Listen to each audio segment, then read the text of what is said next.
Le village des recruteurs, vous le savez, est à Dijon pour la première fois. Place de la République, près de 2000 offres d'emploi, 6000 offres de formation. Et parmi ces formations, on est très heureux d'accueillir le CFPPA avec Laurent Rousseau. Bonjour.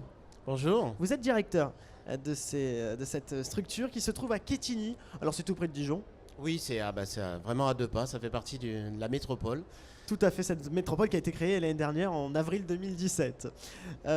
Pouvez-vous un petit peu nous décrire finalement votre structure, votre centre de formation vous avez à disposition, vous mettez à disposition près de 80 places apparemment. Expliquez-nous un petit peu. Donc nous sommes un établissement public de l'enseignement agricole où il y a de la formation continue assurée par le CFPPA et de l'apprentissage assuré par le CFA. Et du coup, 4 domaines qui sont porteurs aujourd'hui: le travaux paysagers, l'agriculture, l'horticulture, l'agroalimentaire, et du côté de l'apprentissage, tout le monde équestre. Voilà. Et donc en effet, le conseil régional nous fait confiance depuis des années pour former des demandeurs d'emploi qui s'insèrent relativement bien grâce au réseau de professionnels, qui est d'ailleurs constitué d'anciens stagiaires qui maintenant sont pour certains devenus chefs d'entreprise. Et du coup, nous continuons là-dessus avec 80 places en effet qui sont à pourvoir pour la rentrée de septembre. Alors justement, je veux faire une formation chez vous. Est-ce que je suis quasiment sûr de trouver un emploi, surtout peut-être dans l'agriculture, dans l'agroalimentaire? Expliquez-moi un petit peu si les marchés sont en tension ou pas. Alors sur l'agroalimentaire, c'est plutôt nous qui nous battons pour que les stagiaires ne sortent pas de formation avant le diplôme. À ce point? Oui, parce que quand les stages se passent bien, on est dans une culture vraiment de l'alternance. Donc l'entreprise, la formation en entreprise et la formation en centre, c'est un tout. On a une halle technologique à Plombières-les-Dijon. Donc ça veut dire qu'on est en conditions réelles, on ne travaille pas sur des diapos.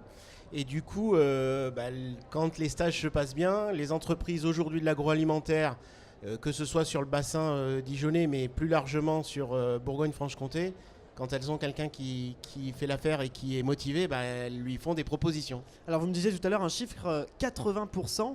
Ouais, tout cumulé, oui. Tout cumulé, c'est quand même énorme, c'est-à-dire presque... C'est beaucoup plus que la moitié. Ce chiffre-là, il est compliqué à garder dans ce contexte-là? Alors nous, ce qu'on travaille beaucoup, c'est qu'on accompagne les gens dans leurs projets professionnels. Voilà, on sait aujourd'hui que les fameux soft skills, les compétences transversales qui sont attendues, c'est lié à la motivation, à l'engagement que la personne peut avoir. Donc on propose tout un tas de dispositifs. Je pense à l'ADEMA, mais on a des dispositifs d'insertion aussi avec le DAC, où on travaille le projet. Donc du coup, quand les gens arrivent en formation, ils savent pourquoi ils sont là. Après, ils vont aller en entreprise, ils ont souvent des retours positifs, et l'idée, c'est de le construire avec eux. Donc on peut avoir des gens à Bac+5, des gens sans diplôme, mais ce qu'on travaille avec eux, c'est la pertinence du projet de vie. Alors justement, est-ce que ça nécessite une exigence dans le recrutement? Est-ce que vous êtes beaucoup plus exigeant? Parce qu'il faut garder, j'allais dire, une exigence en termes de qualité. Alors, nous, on essaie de maintenir la barre entre le fait de pouvoir... C'est un pari qu'on fait avec les personnes. Voilà. On est avec des adultes. Qu'est-ce qui fait un bon candidat, justement?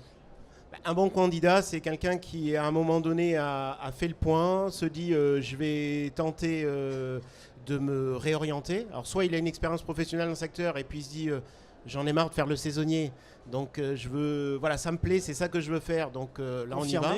Il veut confirmer et avoir des responsabilités, donc il se forme pour les avoir. Ou alors, c'est des gens qui ont essayé des secteurs un peu bouchés et qui se disent je veux retrouver... voilà, on est sur des métiers où il y a de l'autonomie, où on laisse la place aux gens pour la création, que ce soit en apprentissage comme en formation continue. On a des maîtres de stage et des maîtres d'apprentissage qui vite font confiance aux gens. Et ça joue. Oui, c'est vrai que c'est un pacte de confiance, finalement, la formation. D'ailleurs, le petit plus chez vous, les formations, c'est que bien, les diplômes sont construits avec les professionnels véritablement.